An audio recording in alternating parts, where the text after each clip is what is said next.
Hey, Karen, you got some hand signals going with your student. Listen to a broadcast person tell me. Yes. You got it. You got it. Well, hey, I think it's quieting down enough to indicate that it's time to get started. I just want to let you know that we have plenty of coffee and hot water for tea, for our tea drinkers, and water and pastries in the back. So I don't think our panelists would mind if you have a sugar craving or need a carb. Certainly go back and help yourself. I'm Tom Riker, Dean of the College of Information and Communications. I want to welcome everybody this morning. We are in the last day of what we have rekindled as ICOM Week, Information and Communications. This is a special week for us. I think we last did our ICOM Week in 2012, but because of some of the good synergy that's happening between our two flagship, nationally recognized, nationally ranked schools, I think it's a time to shine a little light on the good work that they're doing in terms of research and teaching, as well as shine a little bit of light on some synergies and some overlap. And I think today is a perfect example of that. Also want to mention, so we've had a lot of events this week, so we're looking forward to winding down this afternoon with Awards Day. So come out and support our students who are getting awards at 4 o'clock in the greenhouse as well. And I would say it's all about the research for many of us. So I've got to say, when I went back to school, I thought I would just be teaching.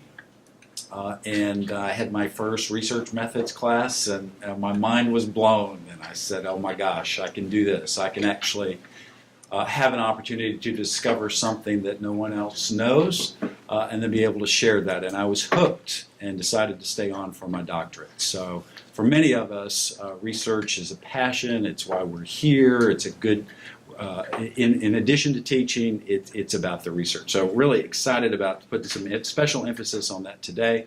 In the college, we are juicing research as much as possible at the beginning. Our first event this week was over in Davis College, where we had a team of faculty members that presented their design for a new communication and information innovation research lab. And I got to tell you, everybody that was there was very impressed. The provost has been very generous, and I'm looking forward to putting that in motion. We also have our social media insights lab that also is able to, we've gotten some special permission to use IBM AI servers so we can marry social media with big data. So I think for some of the folks in the crowd, that's very exciting as well. So it is about the research. Today, I'm very pleased to welcome all of you to the second annual College of Information and Communication Diversity, Equity, and Inclusion Research Symposium.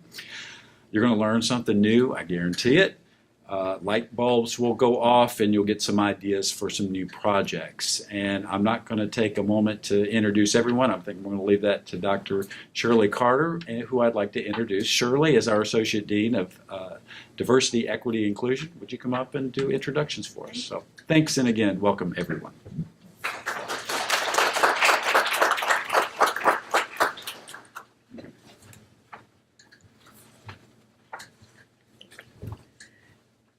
Thank you, Dean Riker. I am very pleased to echo the Dean's welcome to each of you. We are very excited to hold the second annual CIC Diversity, Equity, and Inclusion Research Symposium.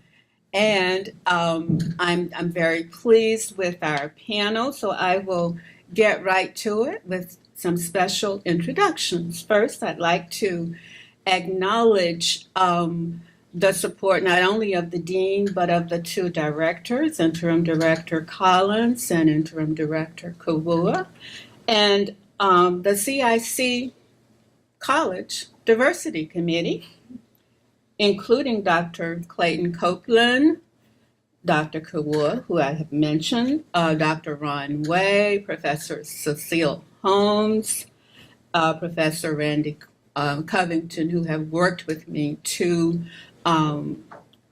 work collaboratively to host the second annual Diversity Symposium. So first I want to introduce the moderator, Dr. Laura Smith, who will in turn introduce the panelists. Dr. Smith is the School of Journalism, Mass Communications first lecturer of journalism and a recent Garnet Apple awardee for teaching excellence. We're very proud of her for that.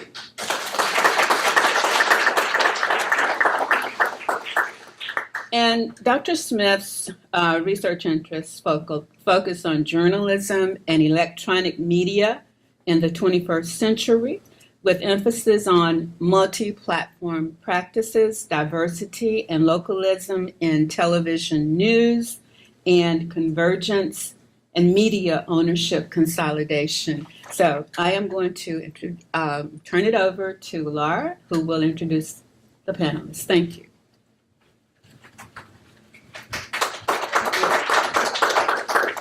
Thank you all very much for joining us today. We have 7 presenters in this portion of our program, and so perhaps in deference to Robert Mueller and the Barr Report, these will be redacted, heavily redacted versions of the respective research projects that we have conducted in a variety of ways through our schools and with the support of our schools and the College of Information and Communications. I'm going to do a very brief who these women are in front of you today, and then in between presenters, I'll give you a little bit more about their research areas. And they're going to each present for 10 minutes, and then I think we're going to hold all questions until the end of that process to give everybody an opportunity to present. Our lone male is teaching at the moment, and Dr. Kevin Hull will be joining us as soon as his class is over. So today joining us are if you could wave to the crowd for those, Dr. Karen Gavigan, professor in the School of Library and Information Science. Patrice Green is a graduate student in the School of Library and Information Science. Dr. Hull, I mentioned, is teaching and assistant professor in the School of Journalism and Mass Communications. Dr. Lee Moskowitz is an associate professor in the School of Journalism. Rose Needle is a senior marketing student in the Darla Moore School of Business who has worked with Dr. Karen Malia, SJMC professor. There's me. And then there's Dr. Kim Thompson, an associate professor in the School of Library and Information Science. We decided we'd like to start with our young scholars, and so we're going to begin with Rose Needle, a senior marketing student. Rose's research focus is in awareness of personality biases of diversity, personality in creative workspaces. She recently presented at the American Academy of Advertising National Conference. So we'd like to welcome Rose to the podium.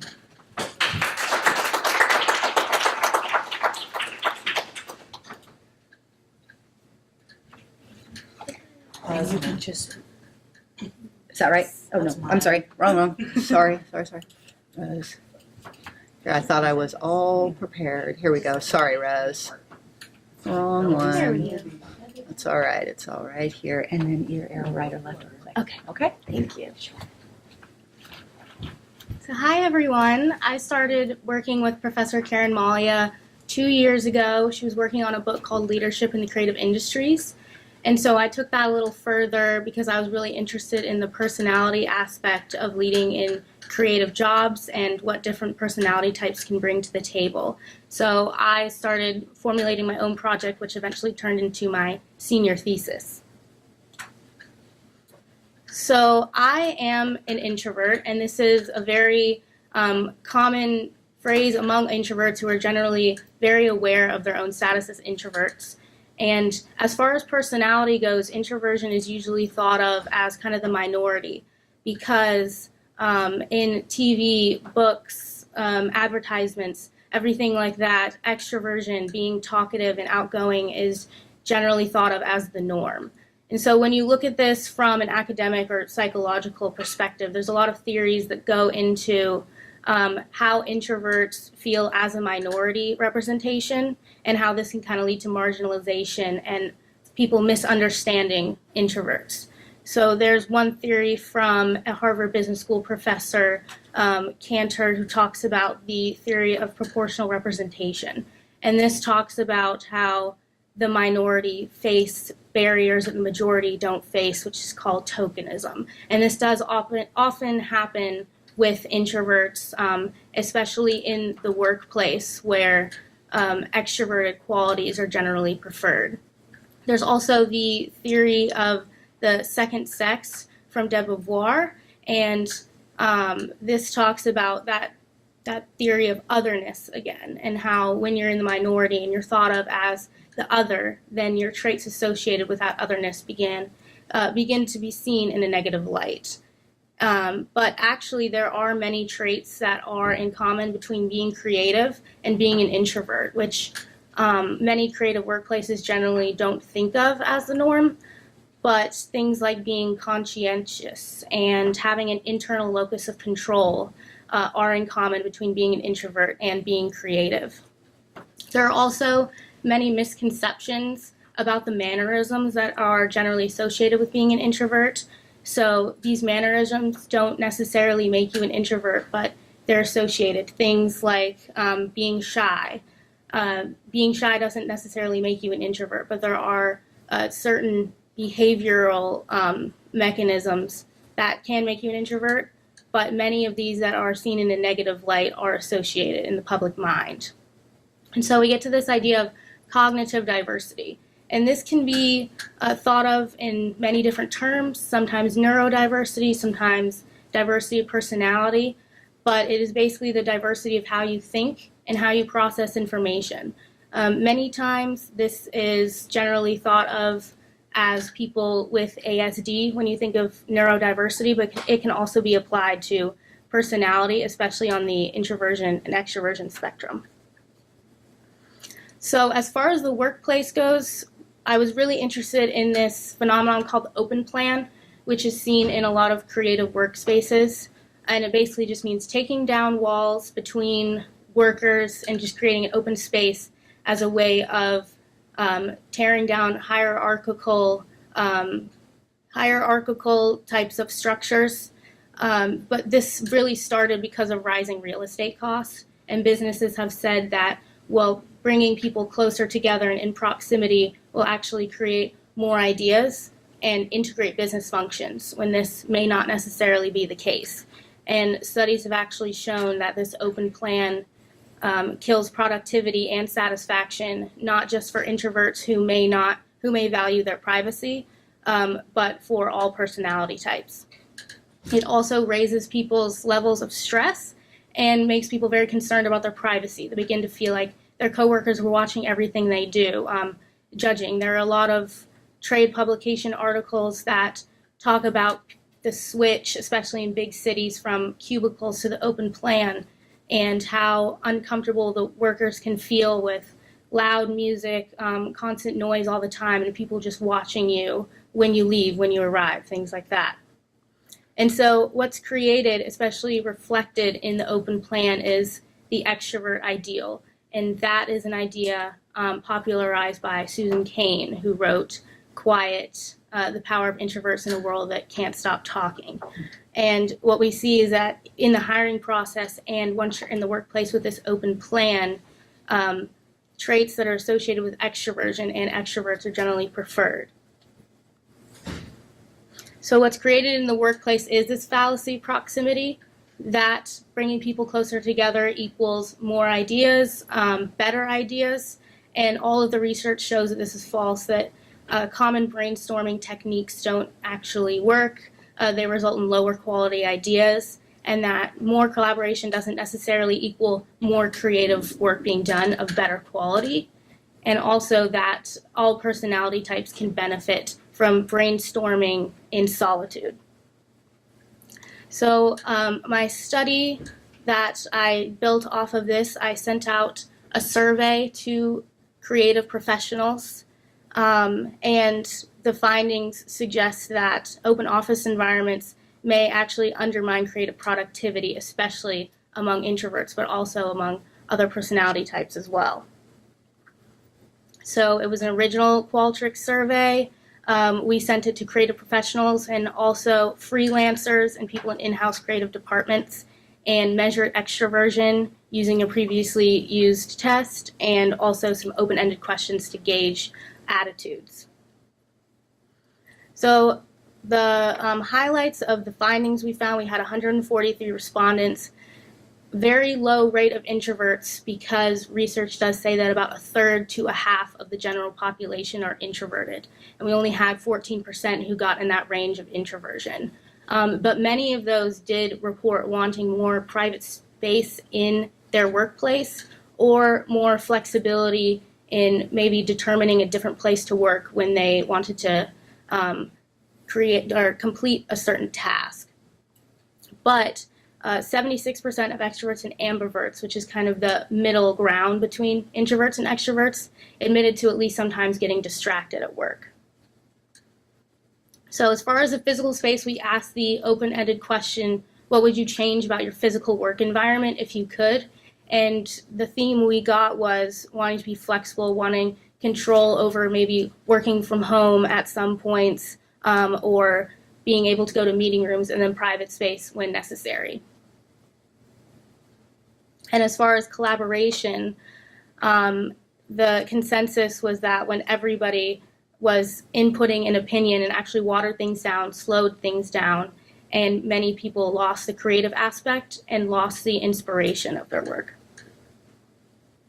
We also found that introverts were underrepresented, and some reasons for this we thought might be because they self-select out of the profession due to the extrovert ideal, which is possible, the bias in hiring and promotion, or maybe they just don't choose creative work because of this. The dissatisfaction, too, is on a very big scale. It wasn't just specific grievances like sound or proximity, but being very dissatisfied with all aspects of the autonomy they had over their workplace. And these are just a couple quotes that, again, show the need for flexible workspaces and also that autonomy in the company culture, wanting to have more control over the kinds of work you do and when you do it. So companies that actually value all types of diversity have to be responsive to the needs of all people who work within them. That could just be in a tiny 5-person company allowing somebody to work from home, especially if they're an introvert and prefer solitude to get quality work done. Creating that sense of control for employees, it could be reflected in the space or, again, the company culture, the options that you give your employees when it comes to all different types of work. And this, I suggested, could create more career success, mainly for introverts, but also all personality types. Thank you.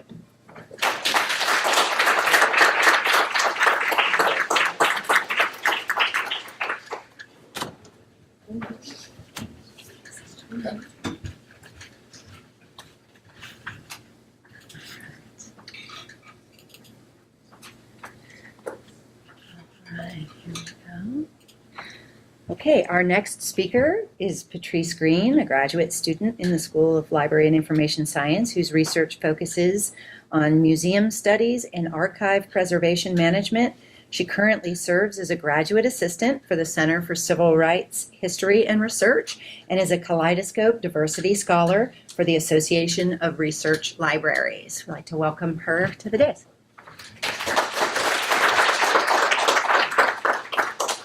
Thank you. Good morning. Again, I'm Patrice Green. I'm also dually enrolled in the public history program here at the University of South Carolina. So that's where I get a lot of the kind of museum, historic preservation, archives worlds, bringing them together. Also, if I'm speaking too fast, please just wave your hand, slow me down. I don't mind at all. All the materials here you see in the presentation will be taken from the Willie Hereford collection in the Caroliniana Library that we brought in as a Civil Rights Center kind of collection. So, sorry, I forget there's a microphone. Willie Hereford was actually an assistant dean for, I think it was, this is my paper, for the College of Arts and Sciences while he was here. I think towards the end of his time here. And he was one of the first African Americans to hold an administrative position here at the University of South Carolina. So, he gets his MA from here at USC, and he starts his career off at the Harry Truman Presidential Library. This is a lovely photo of him. I'm very proud of my cropping skills there.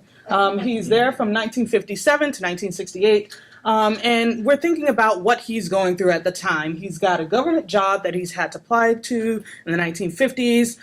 He's a Black archivist in a presidential library and one of the first African Americans to do this for the National Archives and Records Administration, known then as the National Archives and Records Service.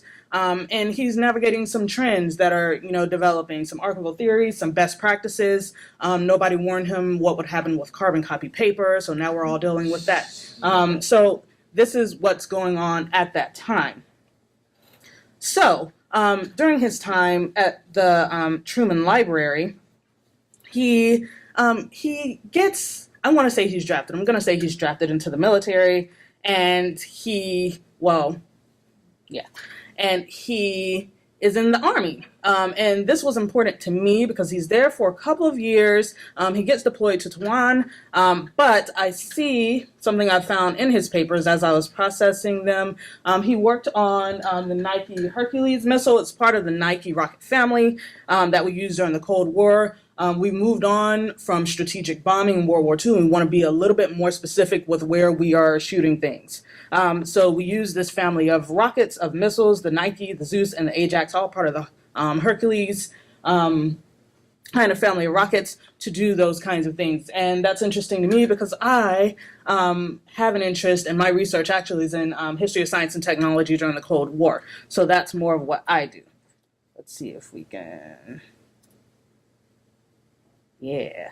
So he gets out of the military. He goes back to the National Archives. They say, "Well, welcome you back. We got your DD-214. Come back to us." And what he does there is he's cataloging and he's processing materials, and he's learning the Library of Congress system for cataloging and subject classification. And I'm thinking at that time we have scholars such as Rosalind Turberg Penn. She just passed away, African-American women's historian, and people are doing that kind of history, and now we're like, okay, we need a subject heading for African-American women's history. And this is when we're starting to get those things coming in.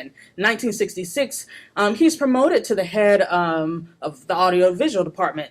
He's working with all kinds of magnetic tape, he's working with photographs, and he's working with, quote, motion picture films. So that was kind of cool. But also there's No USA Jobs website in the late 50s. So he has this lovely general services administration kit. There's no online onboarding process. And I do not think I could legally show you the things in the folder. But this is part of what it would have looked like to have worked in the government at that time. Come on. So, he works there for a while. He has a good career there. Martin Luther King Jr. gets assassinated, and we like that word because it's nice. He gets murdered by someone who hates him because of the color of his skin. So Dr. King gets murdered, and people want to start collecting things. They want to create the King Center in Atlanta. So Hereford goes there and becomes their founding librarian and archivist, and he initiates this library documentation project. That's bringing in all the collections. People are sending in materials. They want their idea of Dr. King to be remembered at this space in Atlanta. People are sending in materials like Mr. Howard Moore here. He sends in this letter that's on your right. That's talking a little bit about, hey, here's some pictures of Huey P. Newton of the Black Panther Party. We think this would be useful. And something that I never noticed because I grew up in the Black church is that it's addressed, "Dear Brother Willie." That's very normal in these exchanges and civil rights materials, not just in this collection, but across the board. People will say, "Dear brother," "Dear sister." I thought that was totally normal, but somebody explained to me that's kind of actually really intimate. These people had a connection. So I was like, oh, cool. That makes a lot of sense. And then you'll see that it's signed, if you can see it. I'm sorry if you can't. "Free Angela and all political prisoners. Yours in the struggle, Howard Moore." That signature came up a lot too, that kind of sentiment in all the collections that I've looked at, especially as we were getting ready to open the Justice for All exhibit over in the Hollings Library, which you should go see after this. So he also, he doesn't just, collect things and, help out, people who are fully formed scholars. He actually helps out the students there. So this little girl, her name is Gloria, she says, "Dear sir, I'm a student. I'm doing a report on Dr. King. Could you send me information? Thank you." So that's pretty broad question, but he knows that he is part-time reference librarian, of course. He's also teaching at Atlanta University at the time. It's a lot of things going on. So he says, he writes back. And he says, "Dear Gloria, here's a sketch of Dr. King's life. Also, make sure you come up and see the King Center. Make sure you go to Ebenezer Baptist Church." He tells her all these different places and people to go visit. And he says, "When you're done with your report, please bring it to the King Center so we can make it part of our collection." That was the sweetest thing I've ever seen in my life. So I thought that was quite wonderful, and it redefines who we think of as an actual scholar. So after a while, he comes to USC. He does a lot of things while he's here. He founds the Theta Nu chapter of Alpha Phi Alpha Fraternity Incorporated. He's a founding director of the Afro-American Studies program. It's the African American Studies program now. And he becomes assistant dean of the College of Arts and Sciences. He helps Benedict College actually get their institutional archive started. And after that, he becomes the coordinator of minority affairs. He passed away not too long ago, actually. But he was a big, supporter of supporting the holistic student. He helped students get their financial aid paperwork in on time. He wrote letters of recommendation for people. He was there for students as the people that they were at the time, and he appreciated who they were, and he kept their work. He has all kinds of wonderful things like that in his collection. And of course, his daughter, I believe, donated his papers to us. So what does that tell us? We need to think of our university collections as a reflection of the school. If you look at the Caroliniana and South Carolina political collections, rare books, you will see that it could use some diversity. And there is diversity there. We just have to bring it out of the collections. There's stories like this all of the time. And that highlight the wonderful aspects of the people who were here in South Carolina. So we have to think of how our mission statements and our collection policies across the board affect how we facilitate research.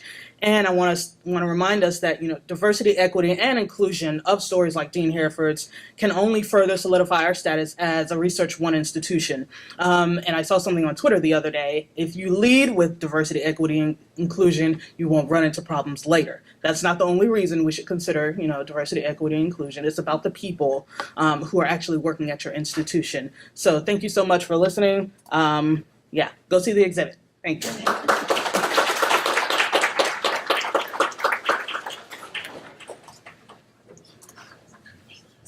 Okay.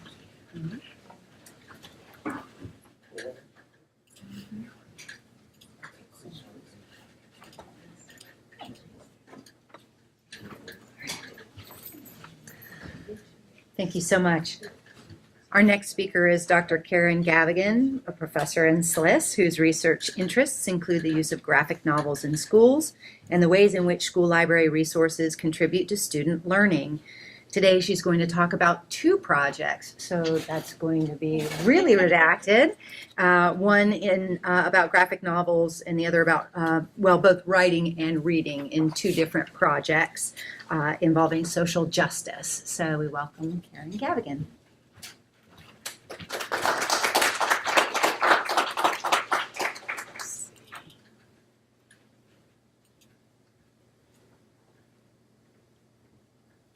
How do I get to that? This is different from my computer. You just hit present. Is it present? Okay. Sorry, Go back guys. to view, Okay. and then hit present. I gotcha. Okay. Very A nice. little different than mine. All right. It's a pleasure to be here with you all today. As Laura mentioned, I'm going to be talking about a couple of different projects, in fact, three. I'm from Eastern North Carolina, so I'm going to use my tobacco auctioneer voice and get through this quickly. So raise your hand if you have a problem understanding me. Okay, so why teach social justice in schools? There is some pushback. People think, well, we need to be science, math. But it's important, and I say it in the words of a middle school teacher who said it's a way for students to see society as it is and to explore how their own stories and their own identities fit into the larger tapestry of national and global stories. Why graphic novels? And I've been doing graphic novels since I did my dissertation years ago, because the text and images are a powerful way for people to see themselves. There's a mirrors and windows theory in children's and young adult literature that children can see themselves in books, and what better way than with pictures and visual images too, and then it lets them see others and their lives and experiences. Extremely popular format. Any school librarian or public librarian will tell you that's amazing circulation comes from the use of graphic novels. So for part one, I'm going to talk to you about a couple of projects writing graphic novels. Dr. Kendra Albright, who was here at SLIS and is now at Kent State, actually invited me to research with her. She's an HIV/AIDS researcher and had done work in Africa. Dick knows and has worked with her. And so she approached me and said, let's work together. And I thought, what? Graphic novels. And she said, let's do it with teens. Let them write the story, have it be their voices, their lived experiences, and then create graphic novels that will help with HIV/AIDS prevention. So we did. And what we ended up doing is working with incarcerated youth at the Department of Juvenile Justice, specifically Birchwood High School. The students wrote the entire plot. If you notice, it's Gamecock colors. We were proud of that. Football team, they wanted a sports story, so it was all tied to star quarterback. And if you're interested in reading, I'll share it with you sometime. And by the way, I'm really blitzing through this, so if you're interested in reading the findings and other information, I can send you articles or chapters about it. So AIDS in the End Zone was written. It was picked up by Young Palmetto Press, which was part of USC University Press. It doesn't exist anymore. But this is a picture of one of the authors. They loved the experience of being authors, and it was very empowering for them to participate in the project. And this is one of them seeing it for the first time after it was published. We did conduct a study on this. After it was published, we went out into public libraries and other venues, and we interviewed over 142 young adults. We did pre and post surveys, and there were 20 questions. So before they read AIDS in the End Zone, we asked them questions, they read it, and then we did the follow-up. We did find some significant knowledge gains. We also compared it. We had a control group that was the Center for Disease Control, brochure designed specifically for teens, and the knowledge gains were better for the graphic novel. Just one example was the question, is there a cure for HIV? You can see 40% before they read the graphic novel, over 60% said no after. So those types of things they learned. Kendra included in the book a lot of HIV fast facts that help them with their knowledge. The second project, and I'm going to describe really quickly, is service, not research. We were approached because the administration was so pleased with how the boys responded, and they got a lot of publicity. New York Times interviewed them, USA Today. So they were very pleased and asked us back. Unfortunately, as you get lemonade from a lemon, I guess, there were gang riots in 2016. I'm sure all of you who lived here at that time remember it was all over the media. They wanted us to come back and work with a group to design graphic novels on anti-gang. Now, these boys will probably 99% are gang members, and they readily told us about their gang experience and that they wanted to do this, they said, so that others wouldn't lead the lives that they had led. So they were very engaged in it. We were fortunate to get some funding for the two illustrators. We had 6 to 8 male students, 1 female. As you can imagine, this population is very fluid, some coming out, some coming back, unfortunately. But we did have a core group that lasted through this project and had a great experience with them. This time Kendra was gone. I worked with the librarian at the program and the English language art teacher. This is an example of them storyboarding. They also created character boards, and so this was their story. Again, their tales, not the voices of the educators working with them. They met their 2 illustrators, 2 African American young men who graduated from Bennett College and were graphic illustrator trained. So we were thrilled to get them. The boys related to them. One of them had lived in the projects that 3 or 4 boys had lived in. So they had great dialogue. The thing that amazed me is the minute they got there, they started illustrating. The boys told them what they want, and this was produced like within 15 minutes, this sketch right here. So they were overwhelmed with their talent. So this is them having described what they want, what they were looking for. These are some of the finals illustrations. They chose a basketball theme, and it's called Shootout, A Tale from the Streets. There's a tragic shooting and then the connection to basketball. We're currently looking for a publisher. If you know of anyone, let me know. I have had some talks with some, but we haven't got anything lined up yet and hope to. So you can see the talent of the illustrators and combining it with the text. Part 2 is a study I'm working on now, and this is about finding graphic novels that deal with social justice issues. You can see some of them on the screen. Some of you may know March, which is Congressman John Lewis, an incredible civil rights graphic novel. As the Crow Flies is LGBTQ. The Unwanted is Syrian refugees, and then we've got immigration and also mental health issues. What I'm doing along with my colleague, Dr. Casey Garrett, from Charles Sturt University, where Kim came from. I was on sabbatical last year and had the pleasure of being with her for 3 weeks. We're targeting social justice topics, giving marginalized communities a voice, and then we're finding best practices, and we're going to have a website. We got a grant from Carnegie Whitney to do a website to share with educators worldwide. We've been fortunate. We're doing it, the research in these libraries. You at the University of Florida, I was able to get an SEC travel grant, which if you're interested, ask me afterwards. It was amazing. When Casey comes, she's coming from some research funding in the fall, and we're going to Library of Congress, and we're also going right here on campus to Center for Community Literacy. Got a grant to go to Kent State for a week, and then these are the libraries I had the pleasure of visiting with Casey and when we were in Australia. So that's the current research. As I said, she's coming in the fall. We'll be presenting, we've already got one article out on this. We're presenting at the International Association of School Librarians and the American Association of School Librarians. So we're working as rapidly as we can to get this all boiled down. So enjoyed being with you. Thank you, Shirley, Laura, and the committee for including me. And if you have any questions, email me and I can share the book or some articles with you. So thank you for your time.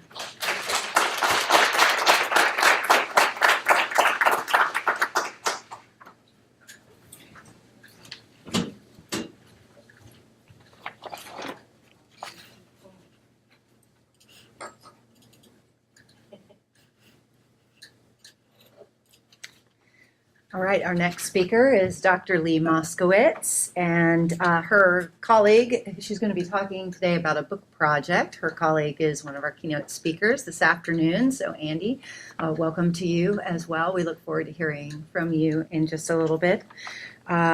Lee, if you do not know, her research interests examine inequities surrounding race, class, gender, and sexuality in media representations. Among her many pubs are her recent book, Media and the Coming Out of Gay Male Athletes in American Team Sports, with Andy Billings, Peter Lang, 2018. And she's here to give us a glimpse into that particular book. So welcome, Lee. Thank you. Thank you to Laura and Shirley and everyone, and a special thank you to my co-author who is here and who will be talking to us later as part of the keynote. So this project is a little different from the ones that have been presented so far here today, although I do see some themes. And I love to see the kind of diversity in the research represented so far. And so to sort of piggyback off of some of the research we've seen, kind of looking at sports as a lens, as a way to have these conversations about diversity and inclusion is kind of where this research project originated. So, for most of us in this room, we can remember that the talking about coming out for professional team athletes in American sports really only existed in the imaginary world of fiction until pretty recently, actually.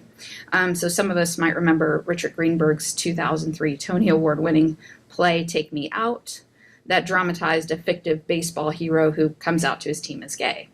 And again, this was very much confined to the world of fiction. At that time, no major league player had come out publicly while still in active play. And so all of that changed almost 6 years ago to the day when Jason Collins, a center, came out and said, led with this in a Sports Illustrated article, I'm a 34-year-old NBA center, I'm Black, and I'm gay. Very much highlighting his intersectional identities in his coming out story. And believe it or not, 6 years ago was the first time that we had an out player who self-identified as a gay male who still wanted to be in active play. We had certainly had many players before him who had come out after retirement, but he was the first to come out in an American team sport as part of the Big Four.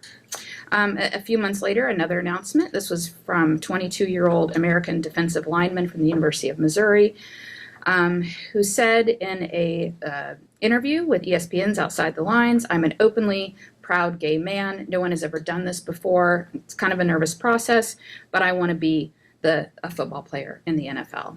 And with these words, Michael Sam told the world that he was a gay football player.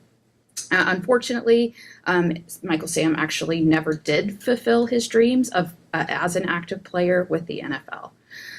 But still, at this time, as Andy and I were thinking about this project in 2013, 2014, it seemed like the hope was real, right? That we were sort of on the cusp of this revolution.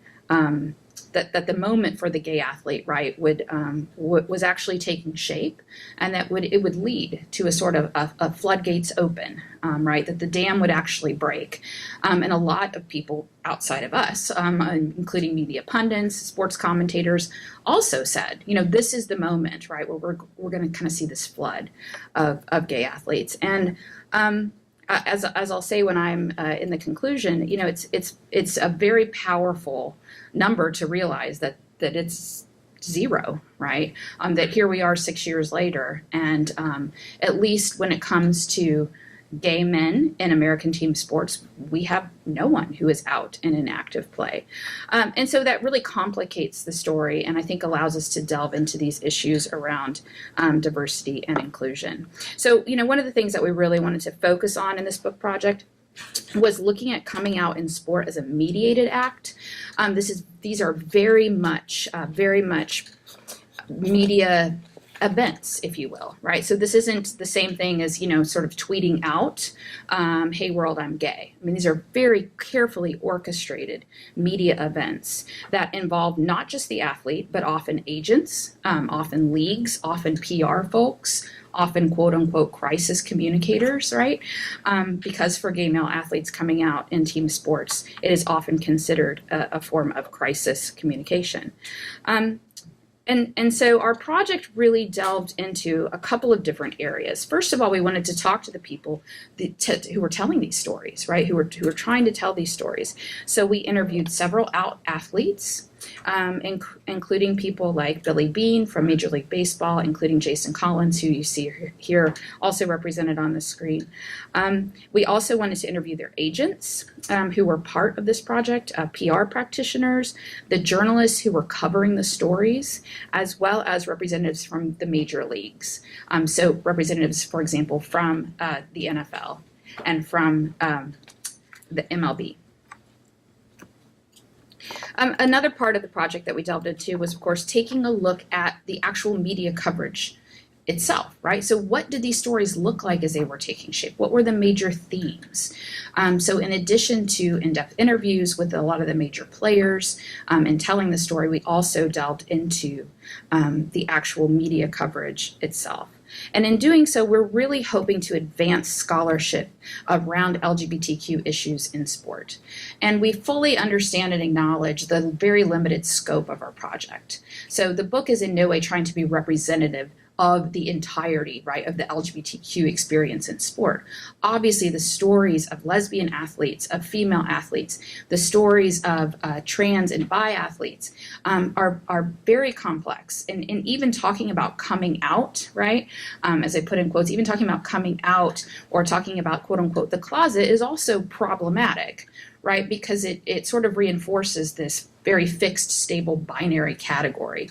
And we certainly don't want to do that either. So the story is really complex. But that being said, we feel like the first project to really delve into the coming out stories of gay men in professional team sports does contribute quite a bit as a vehicle, right, for understanding the larger experiences.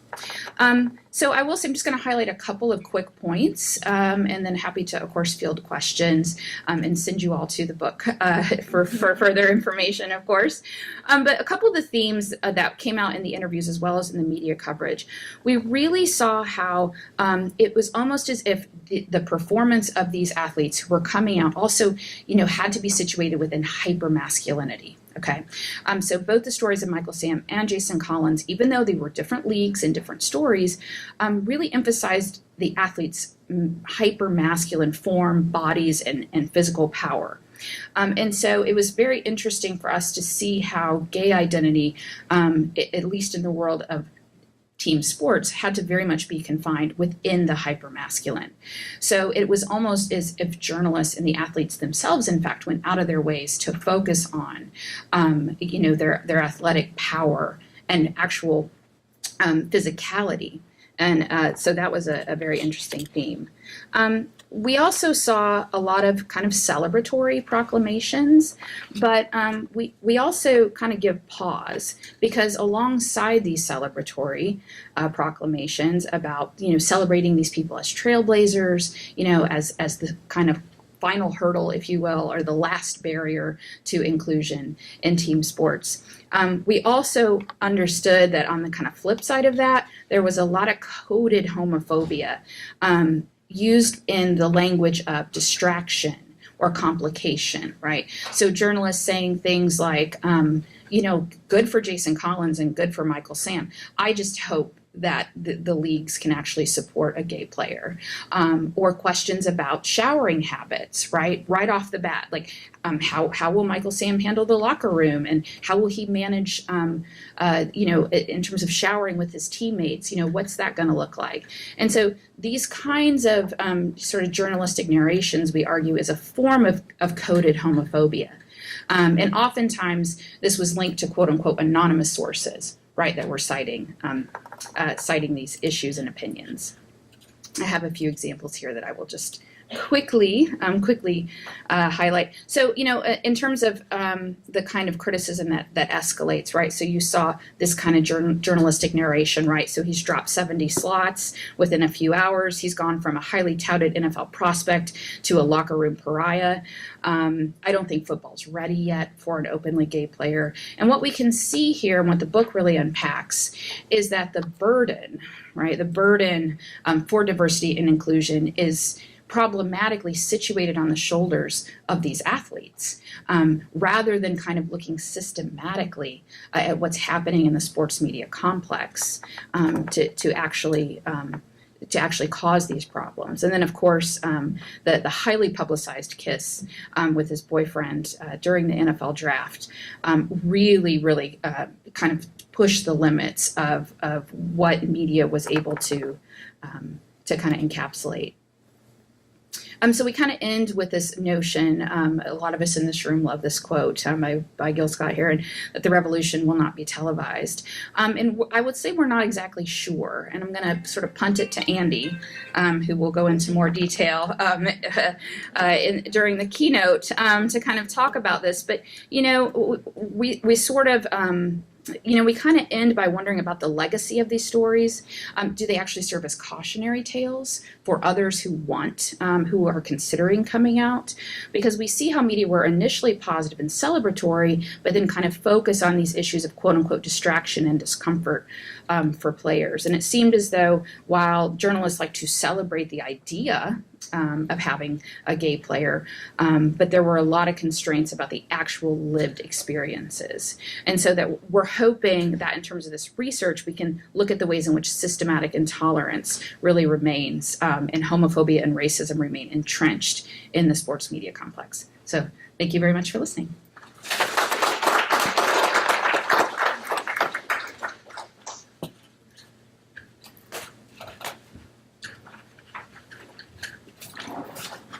Thank you, Lee.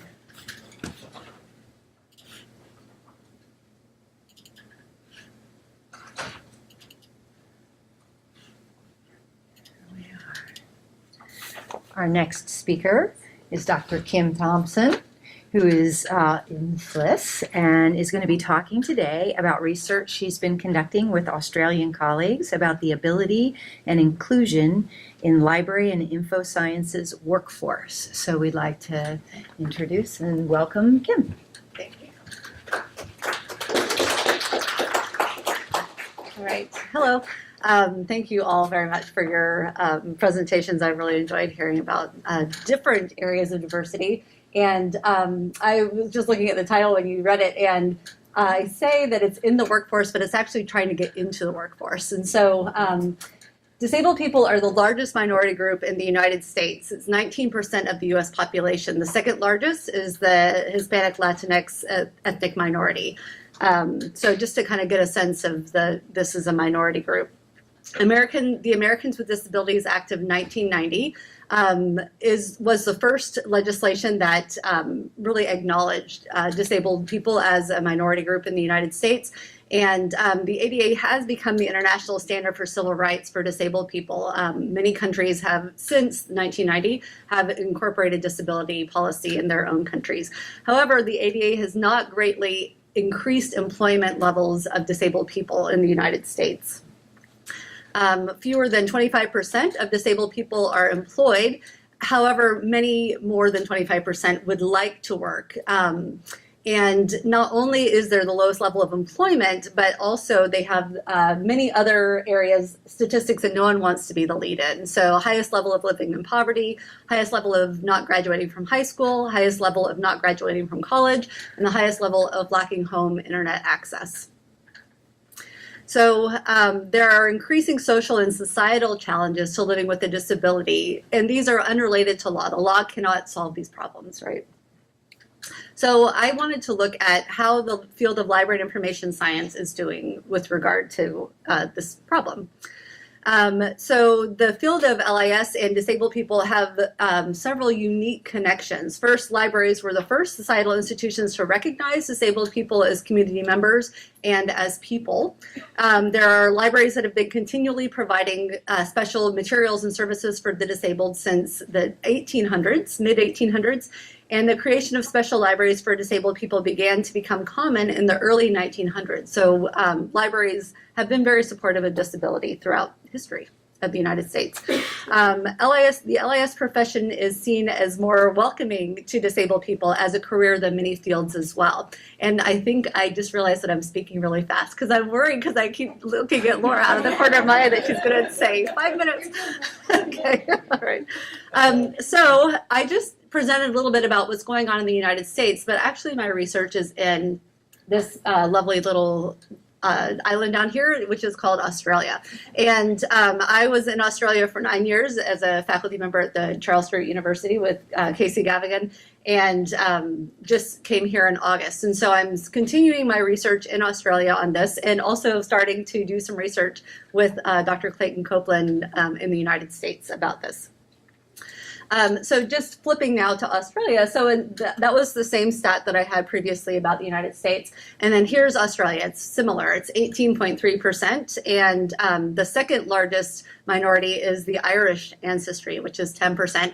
The next is the Welsh, and the next is Scottish, right? And so Australia is a very different diverse mix than we have in the United States. Diversity is going to be different depending on your context. And then the worldwide disabled population is estimated to be 15%. A lot of countries don't keep any statistics. In Australia, like I said, 1990, the ADA in the United States. In Australia, in 1992, the Disability Discrimination Act, which similarly prohibits discrimination on the grounds of a person's disability in public areas related to employment, education, access to premises, and access to goods, services, and facilities. It also wants to make sure that these services are not second best or in the nosebleed section or right in the very front of the movie theater, or that it needs to be integrated into a very average person's life, right? And so rather than being confined to a segregated space or the worst seat, all areas need to be accessible. All areas need to be accessible with someone with a disability. And I particularly like the last one. I know it's at the bottom. You might not be able to see it well. Information available to users of the premises should be accessible as well. So the information side of things as well. So in Australia, 1/3 of the disabled population work part-time, so a bit more than in the United States, but only part-time, and they want to work more hours. So it's 25% work in the United States, about 1/3 in Australia, but wanting to work more. So in Australia, they do have business.gov.au, which does have quite a bit of disability support information and statistics as well. And so they say there very boldly, most people with disability won't need changes to the workplace. So it's a good idea to chat with your employees first. Research from the United States shows that in about 68% of cases, it costs less than $500 to make accommodation needed for hiring someone with a disability. Not only can we benefit the individual who we're hiring with disability, but non-disabled employees benefit from accommodation as well. Accommodations are a source of improved work practices overall, and an accommodation package usually consists of better tools to do the job and smarter ways to work that affect everyone. I was just at a disability summit 2 weeks ago, and they talked about coding and how when you're coding a website, and it is accessible for someone with screen readers and different things, that's just good, clean coding. And that is going to be better transferred into the future for longevity and sustainability of that website if you have accessible coding for that website. So not only that, but a lot of inventions have come about by trying to make things accessible. The phonautograph, Alexander Graham Bell, you may have heard of him.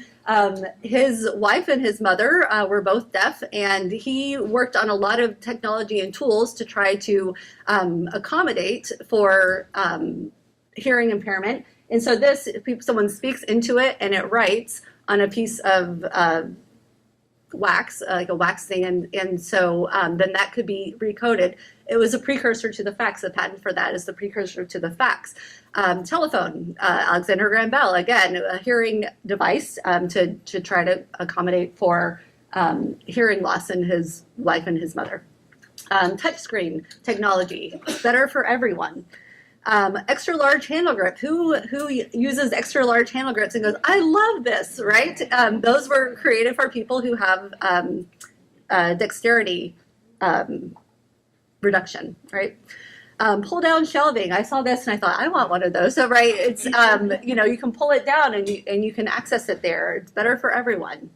Standing desk. Who doesn't have a standing desk, right? So the idea was to accommodate, and now it's an accommodation that it makes everyone's life more comfortable. Curb cuts as well. People with temporary disabilities, such as using the little scooters that they have when you have a broken leg and things. Women with prams or men with prams pulling their children around. The curb cuts that are required by ADA are a benefit to many more people than just people with disabilities. So getting to the study, so in 2018, with colleagues in Australia, Rebecca Moore and Asim Qayyum, we asked our library jobs inviting disabled LIS graduates to apply, and are they encouraging disabled LIS graduates, or are they discouraging LIS graduates?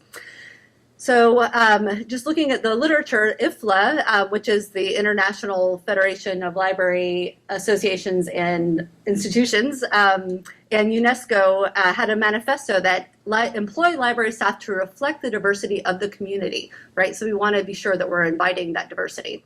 And a social group with shared similarities is more effective at gaining physical, social, and cultural resources, kind of the windows and mirrors idea that Karen talked about.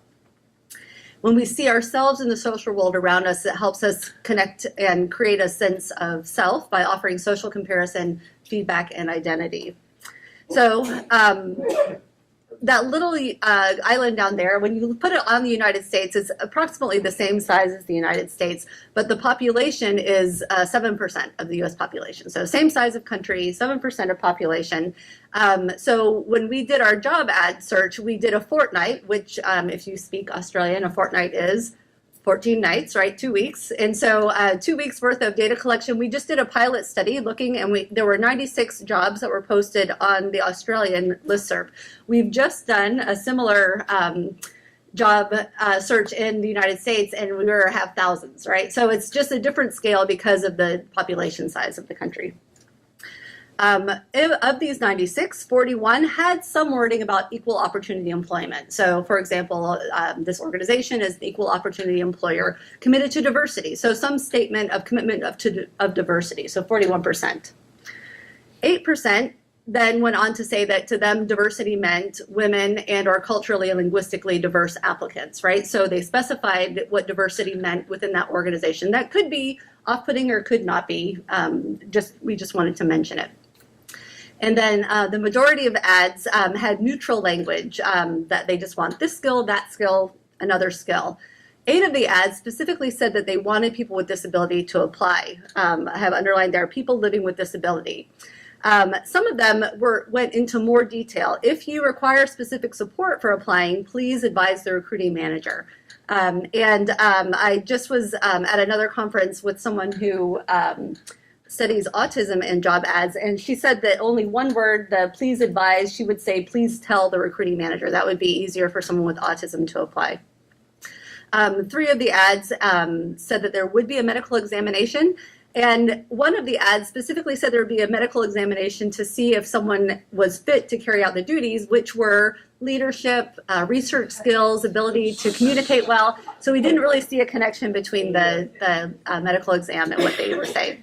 I'm going to end it there because time is up, but if you'd like to talk more, I'd be happy to. We do have a publication that just came out about this, a couple, and we are continuing the work with in the United States. And so thank you very much.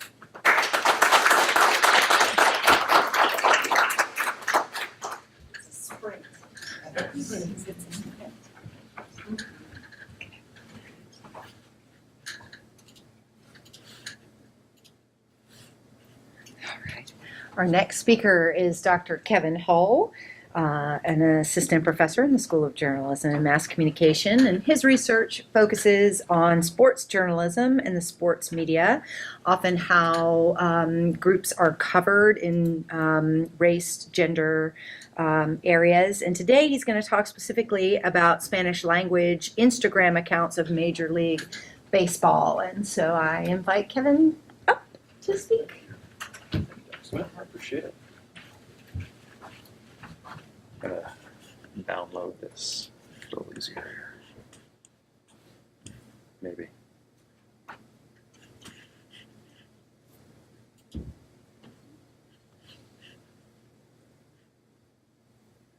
Maybe. Here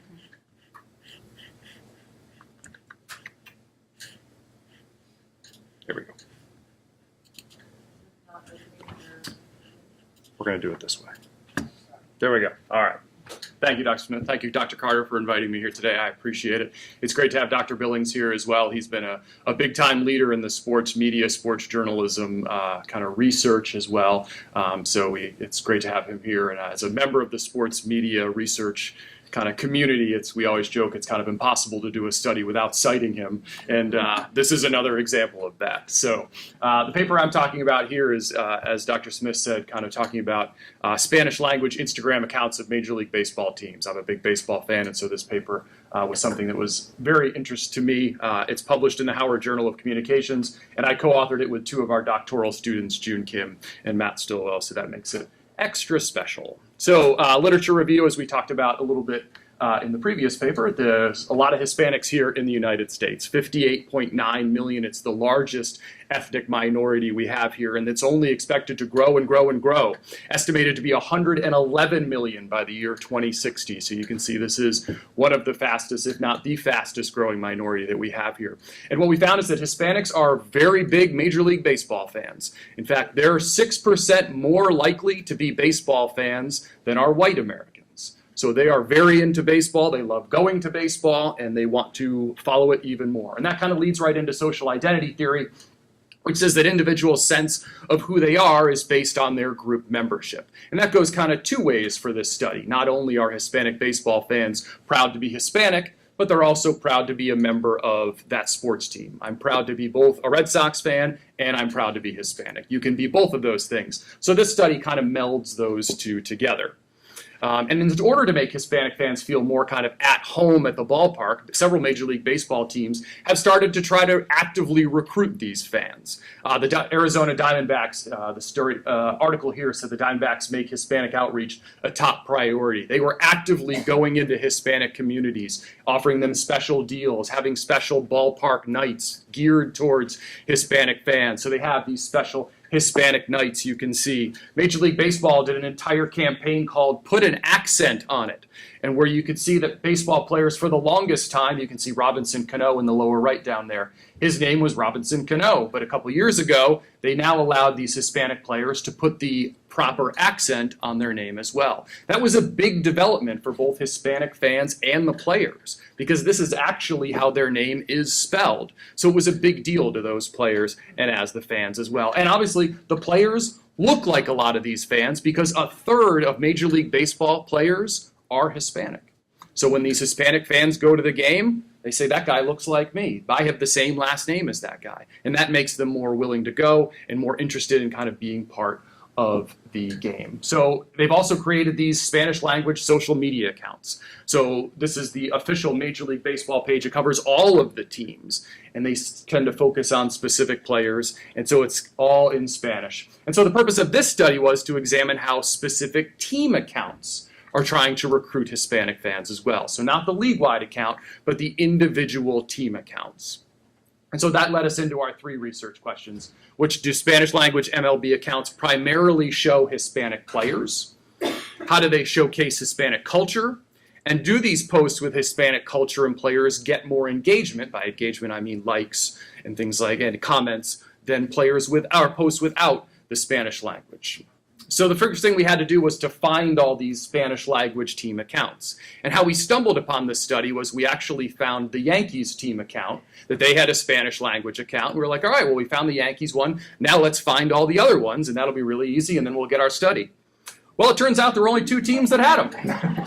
We found the Yankees, and then we went through every single other team, and there was only one more, and it was the Arizona Diamondbacks. So before we had even started, we had a pretty interesting finding, that despite there being 30 teams in Major League Baseball, only 2 of them had a Spanish language account, which I found to be very interesting right from the start. Why didn't more teams have this? And you think about locations. There's a team in Miami. There's teams in Los Angeles. There's teams in locations with big Hispanic populations, yet it's New York and Arizona, which is the Phoenix team, that have these 2 accounts. So we ended up studying just 2 teams. Made it a lot easier, but so we looked at 827 Instagram posts. The Yankees did 187. The Diamondbacks, which was Los Divacs, did 640 with the entire 2016 season. So from opening day until the last day of the regular season. Neither team made the playoffs, so we didn't include the playoffs in the study as well. All the captions, as you can see on the example here, were written in Spanish. We hired an undergraduate student who spoke Spanish, and he translated all of them for us.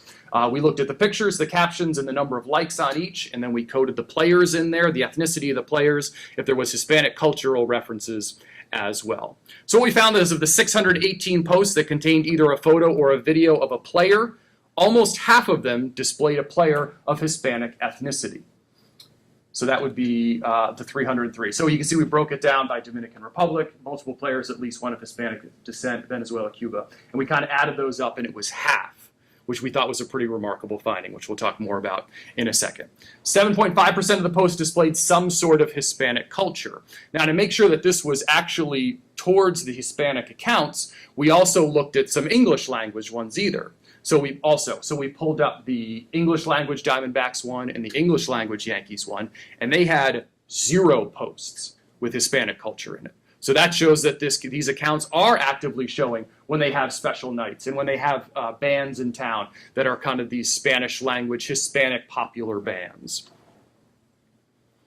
And then we found that posts that either displayed a player of Hispanic ethnicity or an image that showcased Hispanic culture did receive more likes than posts that didn't on these accounts. And one of my favorite examples are the birthday posts. So the Arizona Diamondbacks were, every time it was a player's birthday, it was happy birthday to this player.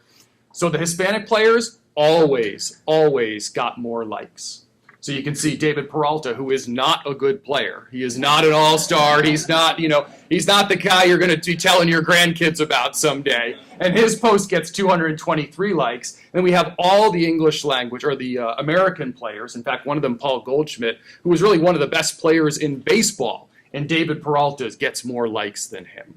So we kind of see this draw to the Hispanic players, to the players that are like the people who I'm guessing are using the Spanish language account.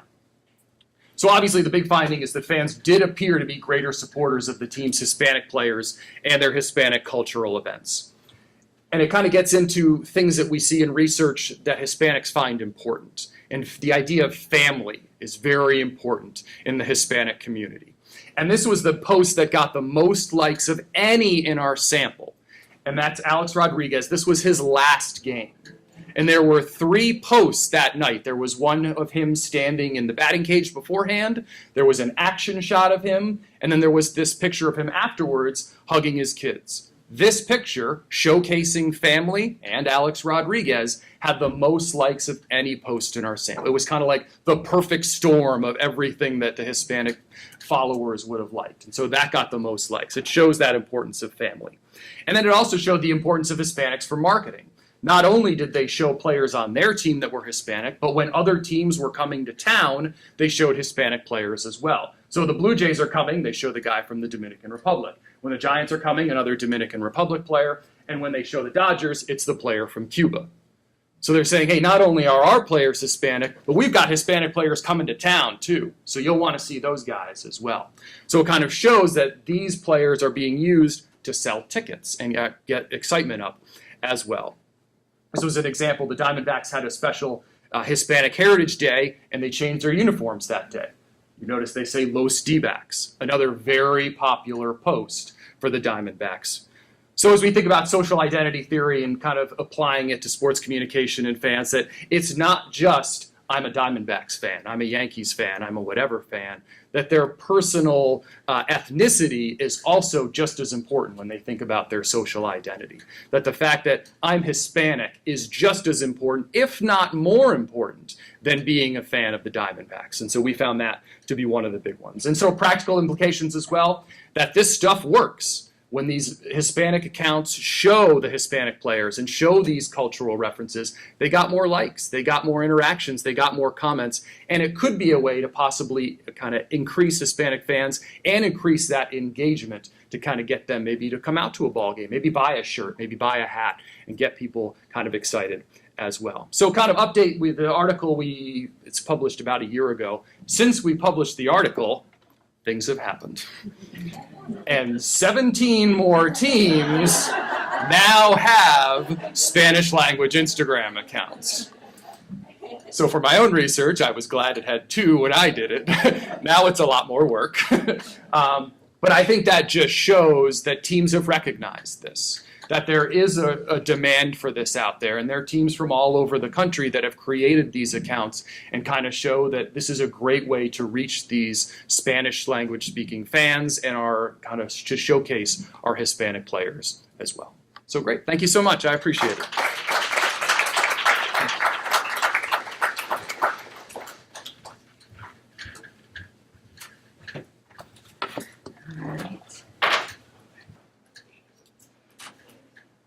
guys have been so patient out there. We will keep you just a very short bit longer. If it's all right with you, I'll tell you a little bit about some of the research I too have been doing, and I will time myself over here.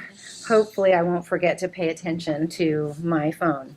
So I am I do a great deal of research in media representation and how people look especially at news and information and what diversity and localism have to do with the media that people consume. And I'm very interested especially in the next generation of media consumers. I come from a TV news background.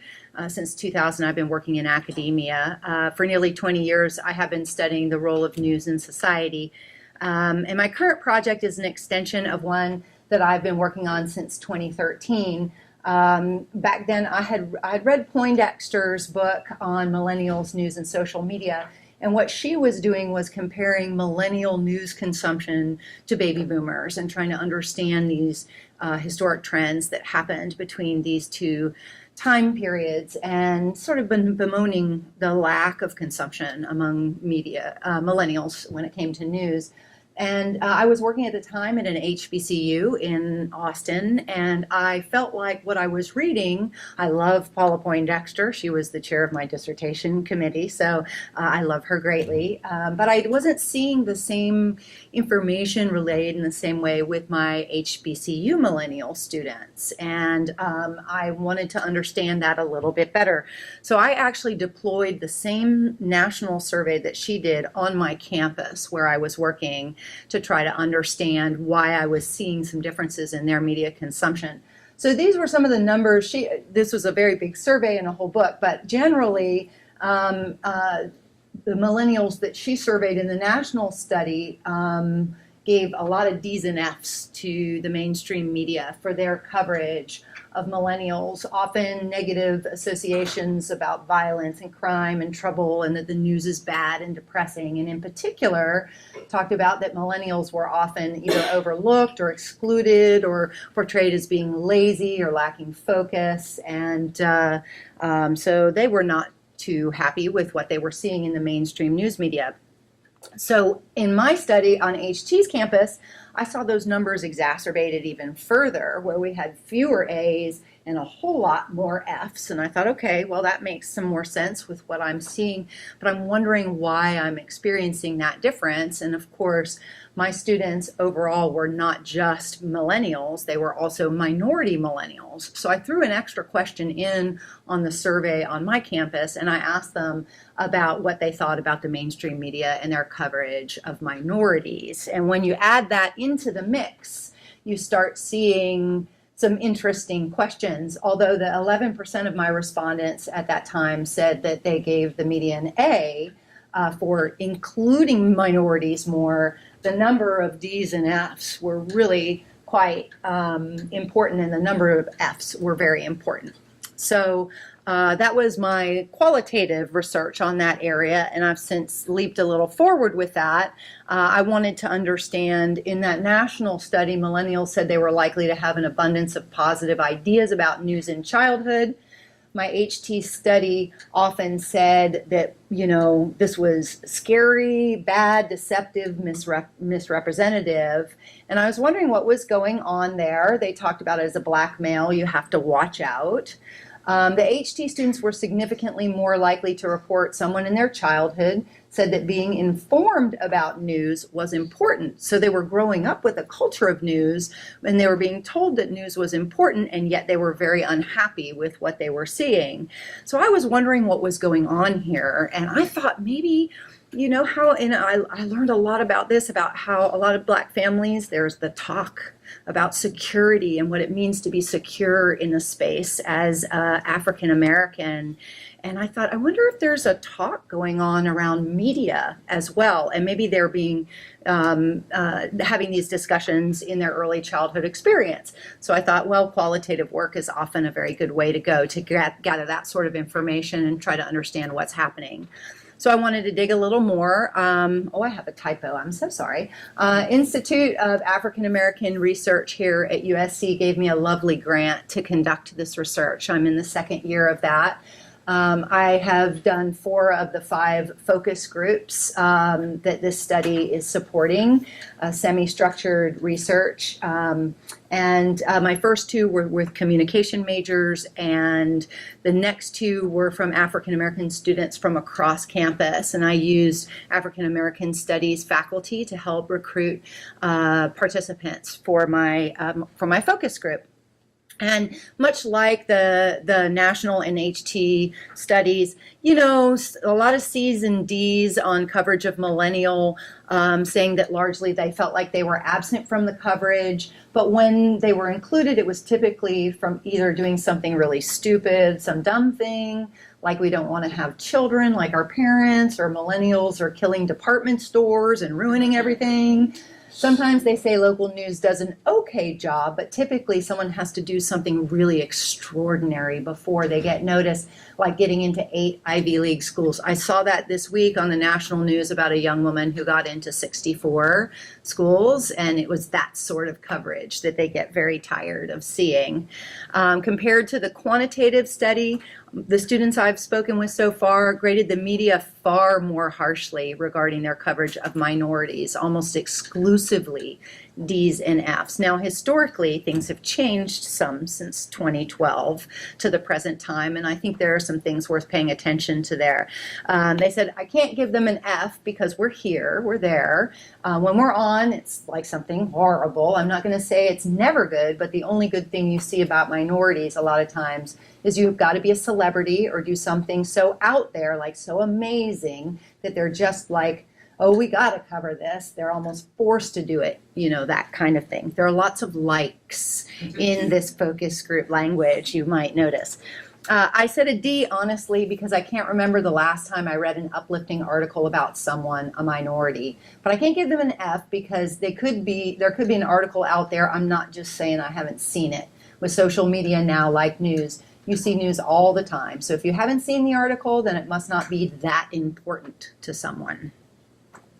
So, so far, there's no evidence of anyone in their families directly warning them about media portrayals in the news. So my initial thoughts proved not to be the case at all. There was some talk of films, and I think Oscar's So White and some of that conversation, there was some talk about that, but not specifically about negative or fear factor conversations about news. Rather, these seem to stem from the convergence of 3 historic moments, and I won't go into great detail, but I think it's important to understand these things that kept coming up over and over. These 3 historical moments: the time of Obama, the time of Trayvon, and a time of technology, and how these 3 things are coming together to shape their understanding of the news media around them. I will not read all the quotes because I have 2 minutes left.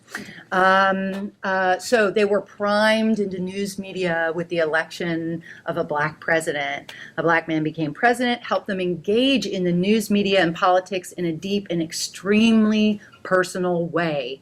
They grew up in middle school having news come into their classrooms. It was often teachers that talked about the importance of paying attention to news, and it really got them interested in what was happening in the mainstream news because a black man was their leader here in the United States.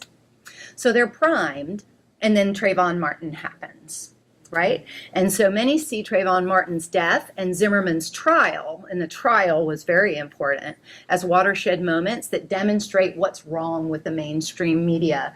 The seminal experience for many of them in high school is the hoodie conversation and the mug shots and the thing that portray young black men as criminals when they're shot to death in the streets. And since then, of course, we have lots and lots of shootings and lots of coverage of shootings. And so they're talking about these portrayals and negative portrayals, especially where gun violence and Trayvon, kicked off by Trayvon. So I asked questions about, was it the hoodie? And they talk in detail, and I'm not going to read this out loud. But I would also talk about the fact that they're growing up in a time of technology, using phones and new behaviors to sift and sort through the content that they have to identify articles worth reading that are useful and helpful to their lives, what the media is supposed to do, but often isn't doing for them. And so when I sort of sift through all of this qualitative data, I find a lot of sort of this uses and gratifications thinking, if you think of it in theoretical terms, where they're looking for a much broader view of news, entertainment, and sports and culture. They're trying to avoid what they perceive as very bad and hurtful information and seek what's good and trustworthy. They identify especially positive and uplifting content as something that they want to share and engage in. And very commonly we hear what we find newsworthy isn't what they find newsworthy, and there's a lot of they in this conversation. It's not so much that they avoid mainstream, but what they do, and this is a very much of a Marshall McLuhan moment of the technology, the media is the message. You know, they actually don't necessarily read the article first. They'll see it shared, they'll go right to the comments. They'll skip the article, they'll skim the comments to see whether it's okay or safe to actually go read the article. So they don't start with the news. I mean, and so it's a completely different way of consuming content. They don't pay for news, as we all know. They rely on installed apps that come with their phones. Sometimes they use aggregators, and they're avoiding adding too many because they take too much time and space on their phones. So they use what's already been loaded on there. Although I will say many of the students I talked to had New York Times and CNN. These are not disconnected students. They are making very specific selected choices for that reason. And by far, their most trusted and preferred platform for news and information is Twitter. We know they were early adopters, and Black Twitter is a very important and structural part of how they consume news and information, although Snapchat and Instagram are growing very quickly in interest.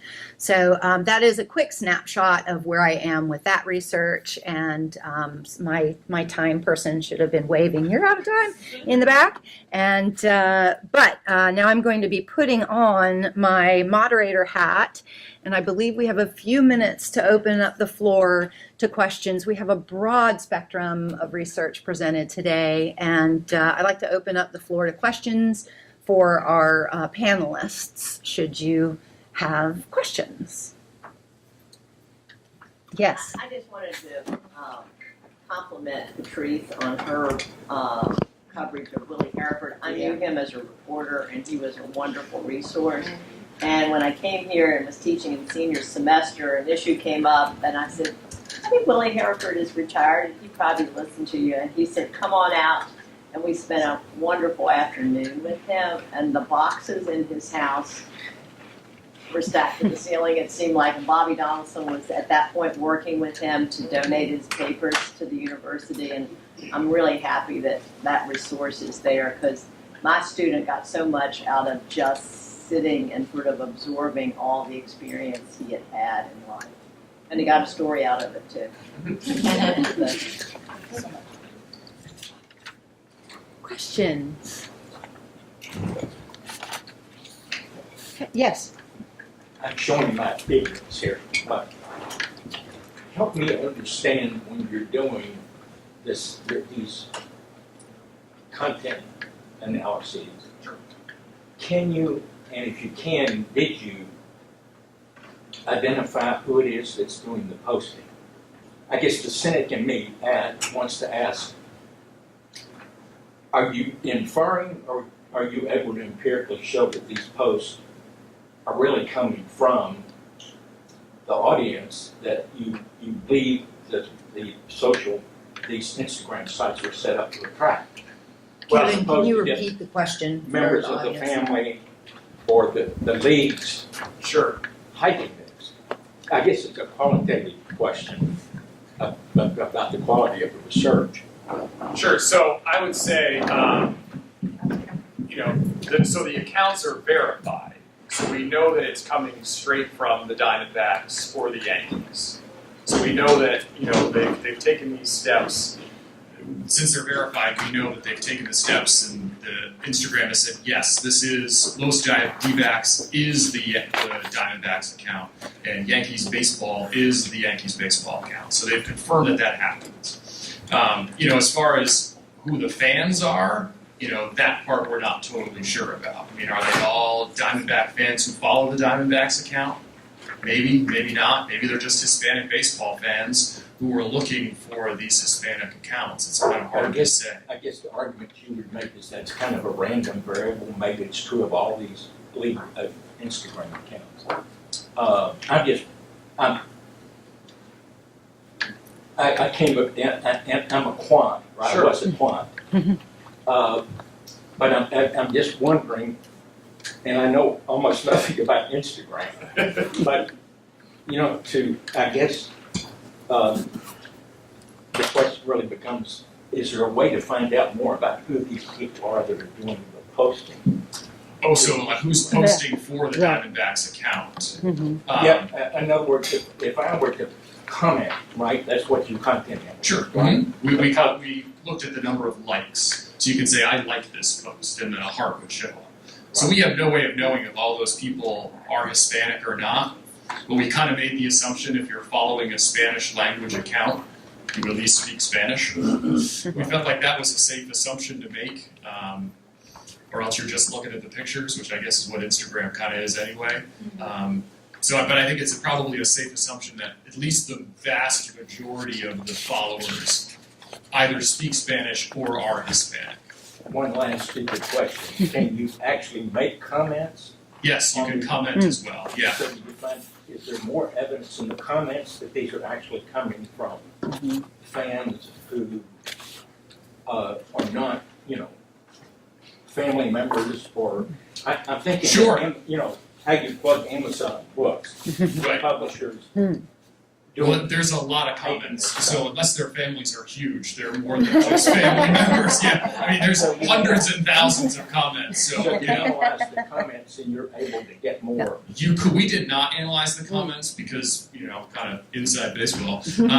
It's very hard to analyze comments on Instagram. It's hard to download them, and it's a whole. Instagram makes it very difficult to do that. So we just looked at the number of likes. That's easier. Maybe one last question before we take a break. Rose, actually, I have a quick question for you. You mentioned in your study ambiverts, which I'm sorry, was a new term to me. Can you talk about ambiverts and how they played a role in your research and what that means? So we used this behavioral-based questionnaire from the previous study, and it was a Likert scale for 7 parts, I think. So if basically some of them you agreed with the statement, it might be something like, I enjoy public speaking, something like that. So basically you add up all of the questions, some of them might be reversed, and then just basically a certain range would be introvert and extrovert, and the middle is ambivert. And that basically means for introverts, the main thing you look at is how you recharge. And so for introverts, spending time socializing, they might enjoy it, but they don't feel refreshed afterwards. And alone time refreshes them. And extroverts is the opposite. So ambiverts is kind of combining those two things. They may sometimes feel more refreshed after socializing and sometimes feel more refreshed after spending time alone. And you just can't put them in one or the other box because they combine so many of the different behavioral traits and that refreshing component as well. I thought that was really interesting. I hadn't heard that before. Well, can we get a round of applause, please, for our presenters today? I'm sure some want to socialize, others need to refresh. And speaking of which, our lunch is going to be served on the patio. And so if you would like to go out and get your lunch, we will begin again at 12:30 with our keynote session. So if you would get your meals and find your way back inside so that we can try to stay on time with today's schedule, I would very much appreciate it.